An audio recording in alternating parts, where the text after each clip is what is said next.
on, everybody, welcome back to Chuds BBQ. My name is Brother Robinson, and today I'm going to show you how I made these beautiful, smoky, tender, sauced, and dry rubbed baby back ribs. Coming up! Ribs! Everybody loves some good pork ribs. And if you saw my first cooking video ever, you'll know I go into a little bit of detail on the different types of pork ribs. You've got your spare ribs, which is the bony backside of the pork belly, St. Louis cut ribs, which is a variation of spare rib, and then you've got your baby back ribs, which is the bony backside of the pork loin. And that's what we're going to cook today, and it is going to be delicious.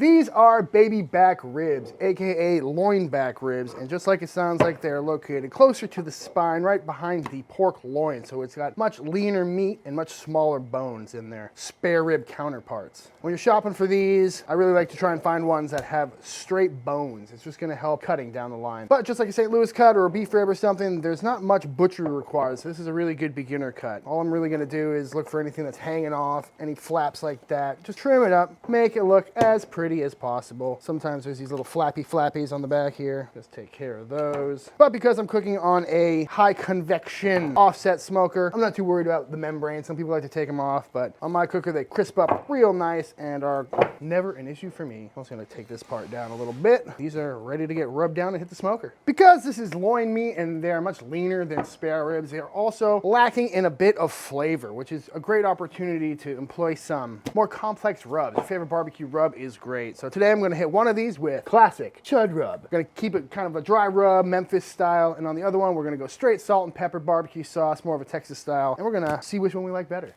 These damn flies. Just going to give this a nice heavy coating. This rub is pretty simple, about 2 parts pepper, 1 part salt, paprika, garlic, other flavors in there. But we're just going to give it a nice heavy coating. Can't really go too heavy with a good barbecue rub. But you can make your own, get one off the shelf. It's all good. Very nice. And for this one, we're just going to get a nice even coating of salt all the way around. Not too much, not too little. And then some good old black pepper. May have some problems sticking to the membrane side a little bit, but not the end of the world. Not really a big fan of slathers on ribs either. I feel like it creates a bit of a barrier between the rub and the meat. Kind of deters smoke from really getting some good color on the meat. As always, you can let this salt sit for a little bit, draw out some moisture, and then that'll also help the pepper stick or whatever else you're putting on there. Not too worried about it though. A lot of people too will let these rubs sit on in the fridge overnight or for a few hours, and that's a great way to go about it. I don't find that there's too much difference, so I'm gonna let these chill out here. Probably put some foil over them to keep the flies away, but as soon as the fire gets started, we're gonna throw them on.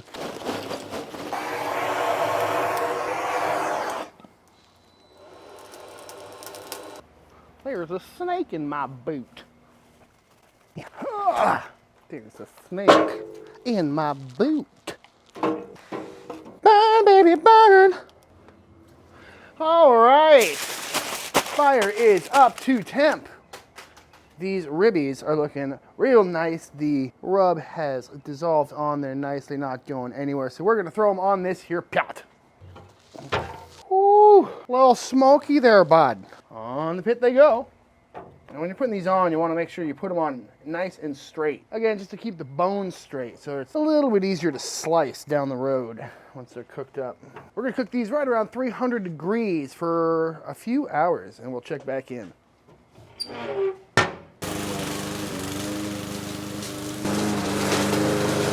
We're a little over an hour into this cook, and let's see how these ribbies are looking. Woohoo! Looking very nice. Pretty much the same color.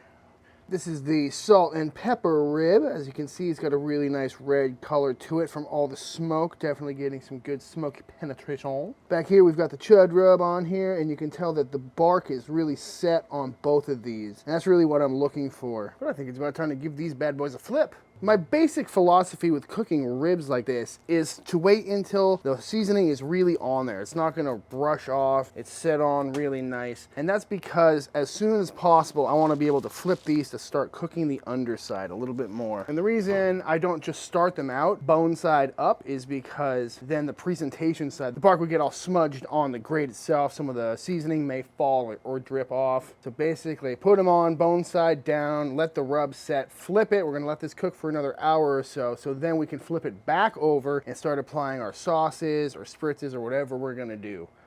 Smells good already though. And looking at these membranes, they're already starting to crisp up and they look pretty cooked already, so this probably won't take too long on this side. For our Chud Rub dry rub ribs, we are gonna keep them dry throughout. We're not gonna add any sauces or spritzes, but for our Texas style salt and pepper ribs, we are gonna start spritzing them at this point. So to do that, we're gonna make a barbecue sauce spritz. Starting with some good old-fashioned barbecue sauce. Of course, I am rocking the Leroy & Lewis Beef Barbecue Sauce. On sale now at LeroyandLewisBBQ.com.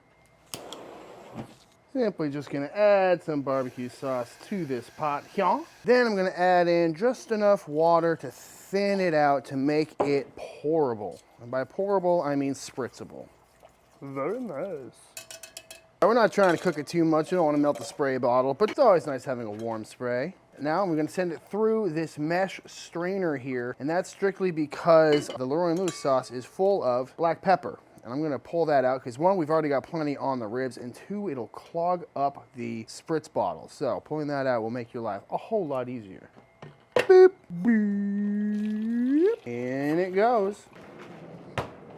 Beautiful. Always a good sign when some grease starts pooling up in the bones. But these backsides are looking real nice. So I'm going to flip these over and start spritzing. Oh, beautiful. Oh, look at that. Oh, God. Beautiful red color. Beautiful flavor. Oh, the beets. Very nice. So for our Texas style ribs, we are gonna hit them with a little bit of butter, wrap them up in foil, but for our dry rub Memphis style ribs, we're gonna leave them uncovered the whole time, but we are gonna top them with a little bit of a sweet rub. A lot of times you could go back through and put your same rub on it, but because of the amount of pepper in Chud Rub, I don't wanna add any more of that. So I'm gonna make another one real quick. Starts off with 1 cup of brown sugar. We're also gonna add a 1/4 cup of onion powder, 1/4 cup of garlic piata, and about a 1/2 cup paprika. Basically, this is a real sweet and savory rub that's gonna add mostly sugar to the party, also reinforcing all the other flavors that are in Chud Rub. Let's do it!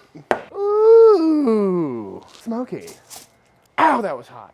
As you can see, that barbecue sauce spritz really cooked on, added some really nice color, some good caramelization, and these bad boys are looking super tasty. So when we're wrapping these ribs, we're gonna put them bone side up, and that's so all the juices and anything that continues to cook will hit the meat side as opposed to just being in this valley here. And while we're at it, we're also going to give it a few more spritzes of our loquacious barbecue spritz. And because we're using pork loin back ribs today, they are notoriously pretty lean, so might as well just dump some butter on there. Can't go wrong with a little extra butter, folks. So we're gonna now wrap these up in this butter and sauce, and we're gonna toss them back on and let them cook until they hit an internal temperature of about 200, 205, or until they feel tender. Right now, both of these racks are right around 180 degrees, so this won't take long. As for our dry guys, this is what we got. This is what we're looking at. They're looking nice and dark, really got the kind of almost a Texas style bark on them, even though we're trying to go Memphis style here, but hey, what can I say? So for this, we're gonna take our rub that we just made and we're just gonna add that right on the top. And again, this is mostly brown sugar. And when we put this one back on the pit, all this brown sugar will melt and we'll end up with some really nice caramelized, sticky, gooey, dry ribs. All right, we are about 6.5 hours into this here rib cook, and these bad Larrys are ready to come off the smoker. Hot.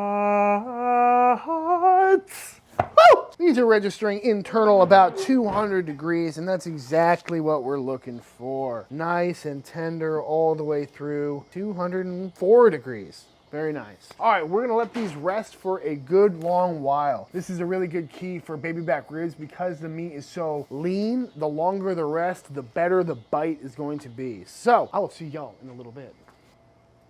Ooh. All right, after resting for a good 30, 45 minutes, these bad Larrys are ready to dive in. And just based on appearances alone, you can really see a difference between the foil wrapped ribs where the bones are starting to pull back. And that's because of all the steam and extra moisture that was in there to help these cook. So I think it's time we dive into these and see which ones we like better. Let's start with some of these dry ribs, shall we? I'm gonna go with the classic Dexter Russell brisket knife, barbecue knife. You can see right where the bones are, so it makes it pretty easy. Very nice. Beautiful, nice, crunchy, dry rub bark on the outside. Got some really nice, tender meat. The sweetness from that finishing rub is phenomenal. Clean off of the bone, of course. And these are nice and meaty, too. Moving on, let's cut into this one. Ooh, that's way softer. Beautiful color on there, nice and glazed. I really like this Spritz barbecue sauce. Very tender. Ooh. I mean, if that's not a sign of a good rib right there, I don't know what is. Clean off the bone, even bite marks. I like the flavor of these ones better. Memphis, you know what's up when it comes to baby backs. This little lollipop. Don't mind if I do. You know what I'm gonna do? Do a little double bite. A little menage a trois. Going with the saucy? Going with the saucy. That deep red. They just seem like classic ribs, you know? God damn. These are good. Wow. All right, y'all, and that is it. That is my version of baby back ribs. These are a super fun, quick cook that I really hope you give it a try. If you do give it a try, hit me up on Instagram at ChudsBBQ. I love to see what y'all are cooking. If you enjoyed this video, please like and subscribe to the channel. It helps me out so much. Head over to ChudsBBQ.com for all pit inquiries, wait lists, and all that good stuff. Let me know in the comments below what you want to see me cook next. And until the next time I see you, please go cook something outside. Peace!